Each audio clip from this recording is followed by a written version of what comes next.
अस्सलाम वालेकुम। मैं काइंडली अपने ओवरसीज पाकिस्तानी भाई जितने भी हैं उनके आगे हाथ जोड़ के दरख्वास्त करता हूँ कि यहाँ पे मत आइए। क्यों कि वहाँ पे आप हैं, वहाँ पे आप कोरोना से मरें या किसी चीज़ से मरें, आपकी इज्जत वाली मौत होगी।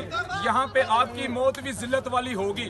क्यों कि यहाँ पे ये सिर्फ पैसे बनाने का जरिया है, बाहर से फंड लेने का जरिया है। ये इस्लामाबाद की इंतजामिया आपके नाम पे फंड लेगी, पैसे कमाएगी, आपको रखेगी। ना यहाँ पे टेस्ट की सहूलत है, ना यहाँ पे कोई सैनिटाइजर है, ना मास्क है, ना कोई डॉक्टर है। हमने किसी डॉक्टर की शक्ल नहीं देखी।